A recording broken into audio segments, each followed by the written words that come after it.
ദൈവത്തിന് സ്തുതി.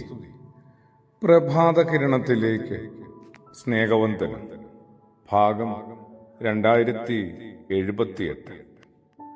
ഇന്ന് സെപ്റ്റംബർ മാസം 8-ാം തീയതി. ഈ ആണ്ടിലെ 251-ാമത്തെ ദിവസത്തിലെത്തി. പരിശുദ്ധ ദൈവമാതാവിന്റെ ജനന പെരുന്നാള് സുറിയാനി സഭ ഇന്ന് സമുചിതമായി കൊണ്ടാടുകയാണ്. നോമ്പിന്റെയും വ്രതത്തിന്റെയും പ്രാർത്ഥനയുടെയും മധ്യസ്ഥതയുടെയും വഴികളിലൂടെ സഞ്ചരിച്ച നമ്മൾ ഓരോരുത്തരും എത്തിച്ചേരുന്നത് ഈ വലിയ ദിനത്തിലാണ്. അമ്മയാരാണ് സത്യത്തില്? യേശുവിനെ കുറിച്ച് ഭൂമിക്ക് മീതെ സ്വർഗത്തിൽ എവിടെയും അതിന്റെ ഒന്നാം പാഠം പറഞ്ഞു തരാനായിട്ട്, അതിന്റെ ഒടുവിലത്തെ പാഠവും പറഞ്ഞു തരാനായിട്ട് മറിയത്തോളം കേൾപ്പുള്ള മറ്റാരെങ്കിലും ഉണ്ടോ? ഗർഭപാത്രം മുതല് പിന്നെ അങ്ങ് കുരിശിന്റെ ചോട്ടില് ആ മരണ ഇടം വരെ ഏറ്റവും ഭംഗിയായി പിഞ്ചെന്ന ആളല്ലേ മറിയമെന്ന അമ്മ. കുരിശ് ചുമന്നവനെ സ്വന്തം ഗർഭപാത്രത്തിൽ ചുമന്ന ആളല്ലേ പരിശുദ്ധ മറിയം.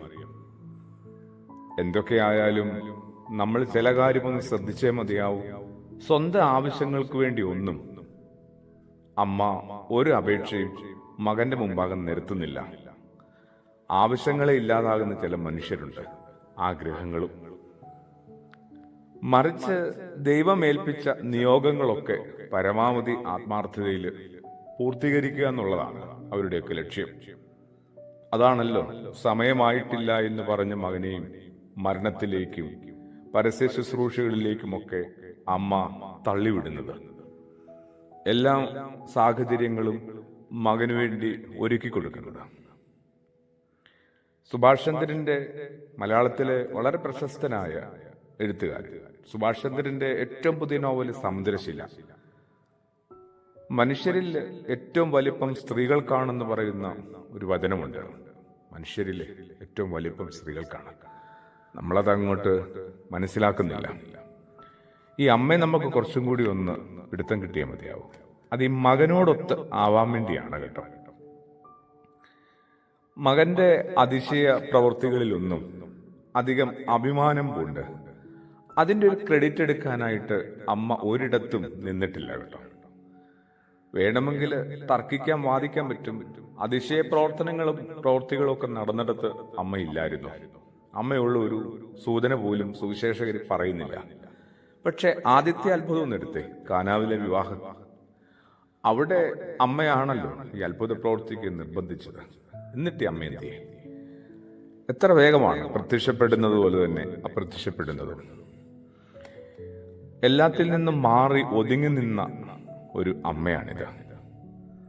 മകന്റെ കീർത്തിയുടെ വെള്ളി വെളിച്ചത്തിലേക്കൊന്നും കയറി നിൽക്കാതെ പരമാവധി ഉൾവലിഞ്ഞു നിന്നയാള്. ഈ ഒഴിഞ്ഞുമാറ്റം എനിക്കും നിങ്ങൾക്കുമൊക്കെ ഒന്ന് സ്വീകരിക്കാവുന്നതാണ്. കുറെയൊക്കെ ഒന്ന് ഒതുങ്ങി നിൽക്കാൻ നമ്മൾ പഠിക്കണ്ടേ? പരമാവധി ചിലയിടങ്ങളിലെങ്കിലും ഒന്ന് ഉൾവലിയണ്ടേ അല്ലേ? ഒട്ടും ലഘുവായ ഒരു ക്രിയയല്ല കേട്ടോ. അനർഹമായതുപോലും കരസ്ഥമാക്കാനായിട്ട് തിക്കിത്തിരക്കുന്നതിനിടയിൽ ഇത്തരം ആളുകളെ കണ്ടുപിടിച്ച് നമ്മൾ പഠിക്കേണ്ടതും സ്നേഹിക്കേണ്ടതും ആദരിക്കേണ്ടതുമുണ്ട് കേട്ടോ. അർഹതയുണ്ടായിരുന്നിട്ടും ചിലത് വേണ്ടെന്ന് വെക്കുന്ന നിലപാട്. മറിയമെന്ന അമ്മയുടെ ജനന പെരുന്നാളില് ഓർക്കാനും ഓർമ്മപ്പെടുത്താനും ഉള്ളത് അതുതന്നെയാണ്. പലതിനും നമുക്ക് അർഹതയുണ്ട്, പക്ഷെ വേണ്ട. ചിലതിൽ നിന്നൊക്കെ ഒഴിഞ്ഞു നിൽക്കാനായിട്ട് നമ്മളും പഠിച്ചേ മതിയാവും. അതാണ് അമ്മ മറിയത്തിന്റെ അന്തസ്സിന്റെ പ്രകാശം എന്ന് പറയുന്നത്. എന്നിട്ടും അവസാനത്തോളം യേശുവിന്റെ ചാരെ നിന്നു.